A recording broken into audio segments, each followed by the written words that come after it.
KKMD 433화 러시아에 대항할 요격기가 필요한 아일랜드에게 FA-50 블락 20를 추천한 록히드 마틴. 그 숨겨진 내막은? 2022년 6월 6일 아일랜드 인터넷 언론 더 저널은 Air Corps could buy second-hand fighters from other European air forces, jet manufacturer says. 아일랜드 공군은 다른 유럽 공군으로부터 중고 전투기를 구매하게 될지도 모른다고 전투기 제조업체가 말하다 라는 제목의 기사를 게재했습니다. 약 3,200자로 쓰여진 이 짧은 기사는 얼핏 보면 그렇게 대단한 내용은 없어 보입니다. 그런데 하나하나 뜯어서 읽어보면 생각보다 흥미로운 내용들을 많이 발견할 수 있습니다. 어떤 점에서 흥미로우냐고 물어보는 사람이 있다면, 첫 번째, 제대로 된 공군 전력이 없는 나라에서 대한민국이 만들고 있는 전술인문 훈련기 겸 경전투기인 FA-50이 어느 정도의 가치를 지니고 있는지를 잘 보여주는 사례이기 때문이며, 두 번째, 한국 항공우주 산업이 아닌 록히드 마틴이 유럽 국가인 아일랜드에게 FA-50을 구매하는 편이 좋다고 적극적으로 권장하고 있는 사례라는 점에서 흥미롭다고 대답할 수 있습니다. 아일랜드 공군을 뜻하는 단어 에어코어스는 원래 육군 항공대를 뜻하는 단어입니다. 아일랜드 방위군의 일부를 구성하는 공군에 복무하고 있는 현역은 모두 합쳐도 800명에 모자라며 사용 가능한 전술기도 훈련기 겸 프롭 공격기인 필라투스 PC-9M 8대가 전부인 규모입니다. 그래서 에어포스가 아닌 에어코스라는 단어를 쓰고 있었는지도 모르죠. 게다가 아일랜드는 나토 회원국도 아니어서 유럽 통합 군사 레이더 시스템이나 나토 장비의 혜택도 받지 못하는 상황입니다. 그런데 아일랜드의 주권이 미치는 영공에 골치 아픈 문제거리가 등장하기 시작했습니다. 오늘 번역할 기사 내용에도 언급되고 있는데요. 바로 러시아 군용기가 자기 집 안방 드나들듯이 아일랜드 영공을 침범하기 시작한 것입니다. 러시아 군용기가 침입할 때마다 민간 항공기들이 이를 우회하려다가 연착하거나 비행거리가 길어지는 등 막대한 경제적 피해를 초래하기도 했습니다. 하지만 프롭 경전투기가 전력의 전부이며 변변한 초음속 전투기조차 갖추고 있지 못했던 아일랜드 공군은 역사적으로 껄끄러운 관계에 있는 영국에게 SOS를 칠 수밖에 없었습니다. 특히 러시아가 우크라이나 전쟁을 일으키면서 아일랜드 내부의 경각심이 더 커질 수밖에 없었을 것입니다. 결국 아일랜드는 제대로 된 공군 전력을 건설하겠다는 결심을 하게 됩니다. 공군의 명칭도 에어코스가 아닌 에어포스로 바꾸면서 말이죠. 아일랜드는 지상 기반 장거리 항공 감시 레이더 시스템과 무엇보다도 요격 능력을 지닌 초음속 전투기를 구매해야 할 필요를 느끼게 되었습니다. 오늘 아일랜드발 기사를 좀 더 재미있게 읽으시라는 뜻에서 배경을 설명드렸습니다. 그럼 기사 원문을 번역해보고 간단하게 제 생각을 말씀드리면서 영상을 마무리하도록 하겠습니다. 기사 원문은 노란색 글자로 표시됩니다. 미국의 선도적인 전투기 제조업체 중 하나인 록히드 마틴은 아일랜드 공군에게 기존의 주력 전투기들을 보다 더 현대적인 스텔스 전투기로 교체하고 있는 다른 유럽 국가 공군들로부터 이들 중고 주력 전투기를 구입하거나 임대할 수 있을 것이라고 말해왔었다. 하지만 비영리 정책그룹인 슬란데일에 의해 이번 주 아일랜드 더블린에서 개최된 국방정상회의에서 록히드 마틴 대표로 참석한 와일드 리치는 아일랜드에게 새로운 제안을 했다. 유럽 국가들이 내놓을 중고 기체 대신 그의 회사 록히드 마틴으로부터 F-16 또는 대한민국이 만든 훨씬 더 저렴한 가격의 FA-50 같은 신형 전투기들을 조달받는 것은 어떠냐는 내용의 제안이었다. 올해 초 아일랜드 방위군위원회는 아일랜드 공군에 대한 일련의 공고안을 내놓았다. 이 공고안들이 표방하고 있는 내용들 중 가장 야심찬 부분은 바로 아일랜드 영공 주권을 수호하기 위해 12대의 전투기들을 조달하겠다는 것이다. 앞으로 몇 주 안에 정부는 아일랜드 방위군을 위한 구체적인 실행 계획을 발표할 예정이다. 조사 과정에서 아일랜드 방위군위원회는 특히 서부 해안 아래쪽에서 소위 말하는 훈련 비행 임무를 지속적으로 수행해온 러시아 폭격기에 주목했다. 위원회는 러시아 군용기의 이러한 위험천만한 비행이 민간 항공기에 대한 중대한 위협으로 선언될 수 있을 뿐만 아니라 러시아 군용기로 인해 유발된 연착 비행이나 우회 비행의 결과로 아일랜드 경제가 심각한 혼란을 겪고 있다는 사실도 발견하게 되었다. 러시아 폭격기의 무단 침입에 대응하기 위해 방위군위원회는 군용 1차 레이더의 즉각적인 개발을 권고했다. 현재 아일랜드는 영공을 지나가는 항공기 하나하나를 탐지하고 감시할 수 있는 장비를 갖추지 못하고 있다. 러시아로부터 날아오는 이 불안당 같은 폭격기를 요격하기 위해 필요한 전투기의 능력 역시 보고서에서 함께 언급되었다. 요격을 맡은 전술기 비행 중대가 충분한 준비 단계에 도달하려면 많은 비용이 들어가는 노력과 10년 이상의 긴 시간이 필요하겠지만 여기에는 무력 시위로부터 영토와 주권을 지키겠다는 아일랜드의 강력한 염원이 담겨 있다. 여기 더해 요격을 맡은 고속 제트 전술기는 최대 12대의 전투기로 구성된 비행 중대에 배치되어야 할 것이라는 권고도 있다. 록히드 마틴을 대표하여 국방정상회의에 참석한 와이드 리치는 프레젠테이션을 통해 아일랜드 공군에게 대한민국이 만든 경전투기 FA-50의 사용을 권장하면서 그것이 가장 비용 효율적인 방법이 될 것이라고 주장했다. 와일드 리치는 록히드 마틴의 F-16 전투기를 구입하는 것이 첫 번째 선택지가 되겠지만 훈련기 겸 경전투기로 사용될 수 있는 동시에 상대적으로 가격이 저렴한 대한민국의 FA-50을 활용하는 것이 두 번째 선택지가 될 것이라고 말했다. 그는 F-16과 FA-50 두 전투기 모두 록히드 마틴에서 구입할 수 있을 것이라는 말도 덧붙였다. 일단 기사 원문에서는 T-50과 FA-50을 제대로 구분하지 않고 혼용해서 쓰고 있어서 제가 정리를 해서 번역을 했습니다. 여기서 록히드 마틴이 말하는 F-16은 블락 70, 그러니까 F-16V 사양을 뜻하는 것입니다. 구형인 F-16CD 등을 F-16V 사양으로 개량하는 경우와 처음부터 신품 F-16B를 구매하는 경우 많은 가격 차이가 보이는데요.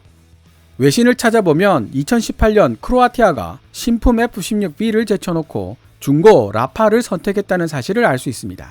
당시 신품 F-16B의 가격이 중고 라팔과 거의 비슷하거나 조금 더 비쌌다는 이야기가 있는데요.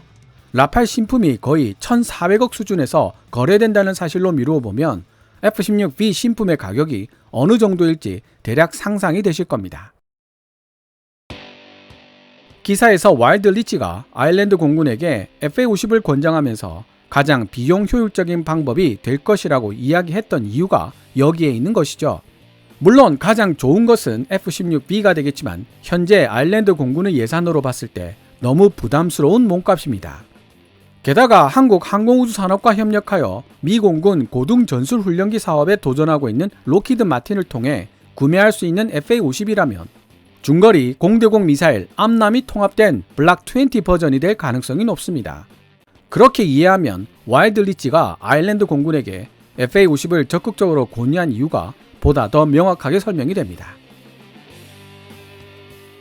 세 번째 선택지는 훨씬 더 현대화된 5세대 스텔스 전투기 F-35로 갈아타고 있는 다양한 나라의 공군들로부터 중고 전투기를 인수하는 것이다. 와일드 리치는 이렇게 한 나라의 공군이 이미 운용하고 있던 전투기를 다른 나라의 공군에게 이전시키는 과정을 제3자 이전 (Third Party Transfer라고 부르며 우리가 아일랜드와 비슷한 조건을 가진 다른 나라들의 필요를 충족시키기 위해 현재 진행하고 있는 사업이라고 말했다. 군사 전문가 및 방산 관련 소식통들은 만약 아일랜드 정부가 진심으로 10년이라는 시간 안에 영공, 요격 능력 부족 문제를 해결하려는 의지를 가지고 있다면 가장 현실성 있는 선택지는 대한민국, 한국 항공우주산업이 만든 FA-50 경전투기밖에 없을 것이라고 믿고 있다. FA-50 파이팅 이글은 전술 입문 훈련기 LIFT 역할과 다목적 전투기 MRF 역할을 동시에 겸할 수 있는 경전투기로 설계되었기 때문이다. 원문 기사에서는 FA-50에서 찾아볼 수 있는 전술 입문 훈련기적 성격이 강조되는 느낌이 있습니다. 현재 아일랜드 공군이 사용하고 있는 주력 기종은 필라투스사에서 만든 PC-9M 프로펠러 전투기입니다. 최고속도 593km인 프랍 전투기 PC-9M은 훈련기 겸 경공격기로 사용되고 있습니다. 아일랜드 정부가 발표한 5개년 투자 전략 문서에 따르면 아일랜드 영공 수호를 위해 필요한 우수한 성능의 요격 전투기는 최소 8대에서 최대 40대 정도로 추정되고 있습니다. 현재 훈련기 겸 주력기인 PC-9M이 프랍 전투기이기 때문에 추후 도입될 현대적 성능의 요격 전투기 파일럿을 양성하는 데 많은 어려움이 있을 수밖에 없죠.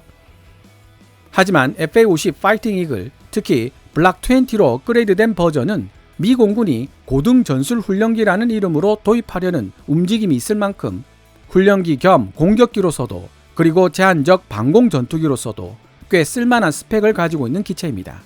무엇보다도 가성비가 우수하죠. 아일랜드 공군이 가장 원하고 있는 기종은 F-16B지만 현실성이 떨어진다는 점을 알고 있기 때문에 록히드 마틴에서 FA-50을 권유하고 있는 것으로 보입니다. 군사 안보와 관련된 다른 소식통은 FA-50 파이팅 이글로 구성된 비행 중대 하나를 만드는 데 들어가는 비용이 해군 전투함 하나를 도입하는 데 들어가는 비용보다 훨씬 더 저렴할 수 있다고 주장한다. T-50 고등훈련기나 이를 완전 무장시킨 경전투기 FA-50은 대당 3천만 유로, 한화 410억 정도입니다.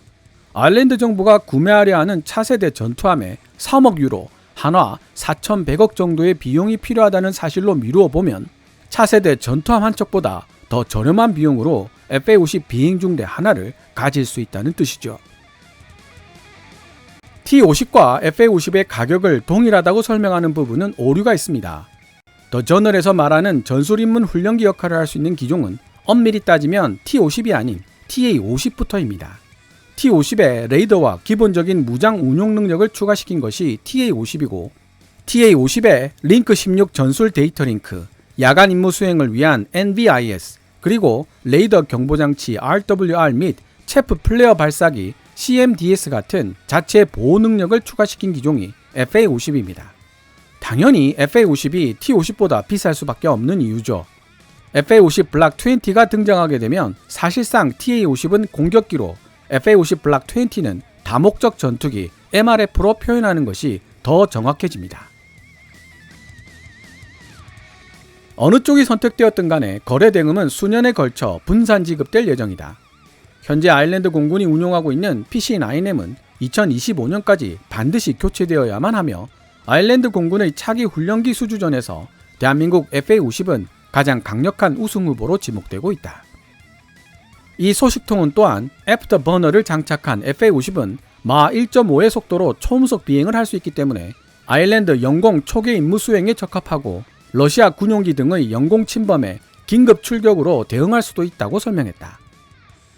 사이먼 코벤이 아일랜드 국방부 장관은 몇 주 안에 국방위원회로부터 제출된 FA-50을 추천한다는 내용의 록히드 마틴의 권고안을 내각에 제출할 예정이다. 지난주 레바논에서 연설한 아일랜드 수상 미할 마틴은 영공 초계 및 긴급 출격과 관련된 시행 조치가 공개되기 전까지 더 많은 검토 작업이 필요하다고 밝혔으며 이러한 시행 조치에 요격 전투기가 개입되어 있는지 여부에 대해서는 아무런 언급도 하지 않았다. 군수물자 조달 과정에 정통한 한 군사 소식통은 더 저널과의 인터뷰에서 아일랜드는 정해진 숫자의 전투기를 구매하기 위해 1차적으로 록히드 마틴과 협상할 것으로 보이며 계약이 여의치 않으면 스웨덴 사브나 프랑스 다소 같은 다른 업체들과 협상을 진행할 수도 있다고 전했다. 그럼에도 불구하고 많은 군사 소식통들은 프랍 훈련기 PC-9M에 익숙한 아일랜드 공군 조종사들이기 때문에 FA-50을 사용하여 훈련에 임한다면 1년이라는 빠른 시간 안에 조종 훈련 과정을 모두 끝마칠 수 있게 될 것이라고 믿고 있다. 지금까지 2022년 6월 6일 아일랜드 인터넷 매체 더 저널이 게재한 기사를 번역해 보았습니다. 이 기사에서도 알 수 있듯이 아일랜드처럼 공군 전력을 새롭게 건설하거나 아니면 재건하려고 하는 국가들이 공통적으로 넘어야 할 가장 큰 장애물은 바로 다름 아닌 부족한 예산으로부터 오는 압박입니다. 강력한 군사력은 튼튼한 경제력으로부터 오는 법이죠. 전 세계적으로 봤을 때 아일랜드처럼 예산을 아껴 써야 하는 상황에 처해 있는 국가들의 숫자가 훨씬 더 많다는 뜻입니다. 단순하게 시장 크기로만 본다면 FA-50의 시장이 KF-21보다 더 넓을 수 있습니다. 한국 항공우주산업과 록히드 마틴은 얼마 전 전략적 파트너십을 새롭게 협정했고 한국 항공우주산업 카이는 FA-50, T-50 계열 전투기 1,000대 수출이라는 목표를 세워놓고 있습니다. FA-50의 수출 성공은 곧 KF-21의 수출 가능성 증대라는 부수적인 이익을 가져다 줄 수 있다는 점은 두말할 필요도 없겠죠. 기사 중간에 역주로 설명을 드렸지만 록히드 마틴은 아일랜드에게 F-16B와 FA-50 두 기종 모두를 제공할 수 있다고 이야기하고 있습니다. 현재 아일랜드 예산 규모로 봤을 때는 FA-50이 더 적절하다고 충고까지 하고 있죠. 로키드 마틴이 제공하는 FA-50은 한국 항공우주산업 카이가 제공하는 FA-50보다 먼저 블락 20 버전으로 업그레이드 될 가능성이 높다고 볼 수 있습니다. 당연히 미국산 A사 레이더를 채택할 것이고 미 공군이 쓸 기종의 암람 통합을 허가하지 않을 이유가 없으니까요. 우리가 주목해야 할 부분은 KKMD 429와 폴란드 군사 전문지 디펜스 24가 쏘아 올린 FA-50 찬반 논쟁 편에서도 알 수 있듯이 해외 군사 전문가들과 밀리터리 매니아들도 블락 20로 업그레이드된 FA-50은 제한적 방공 전투기로 활약할 수 있다는 사실을 인정하고 있다는 부분입니다. 우크라이나의 경우에도 서방 세계의 정찰 자산으로부터 획득한 정보와 대공 방어망 그리고 구형 미그-29 전투기를 10분 활용하여 방어적 제공 작전을 펼치고 있으며 러시아는 개전 100일이 훨씬 지난 지금까지도 우크라이나에서 제공권을 장악하지 못하고 있습니다. 폴란드 군사 전문지 디펜스 24 역시 블락 20로 개량된 FA-50은 미그-29를 훨씬 상회하는 능력을 보여줄 것이라는 분석을 내놓기도 했죠. 로키드 마틴과 아일랜드 군사 전문가 및 소식통들이 FA-50을 어떻게 평가하고 있는지를 잘 보여준 오늘 아일랜드 매체의 기사를 통해서도 블락 20로 개량된 FA-50이 미래에 어떤 활약을 펼칠 수 있을지에 대한 편린을 볼 수 있었다는 생각이 들었습니다. KF-21 초도 비행이 얼마 남지 않았지만 언론들이 너무 잠잠한 것이 이상하다며 KF-21 개발 일정에 문제가 생긴 것은 아닌지 걱정하는 분들이 계시는데요. 제가 알아본 바로는 보안 문제로 언론사들의 협조를 요청하고 있는 것으로 보입니다. 그래서 언론들이 조용한 것이고 초도 비행은 예정대로 7월에 진행된다고 하니 너무 걱정 않으셔도 좋을 것 같습니다. 오늘 KKMD에서 준비한 내용은 여기까지입니다. 방송되었던 내용들은 KKMD 공식 블로그에서도 만나보실 수 있으니 구글 검색창에서 KKMD를 검색해 보시기 바랍니다. KKMD는 여러분들께서 챙겨봐 주시는 광고 수익으로 운영되고 있습니다. 앞으로도 계속 양질의 컨텐츠를 만들 수 있도록 많은 도움 부탁드리겠습니다. 지금까지 시청해 주셔서 감사합니다. Kevin's Military Channel KKMD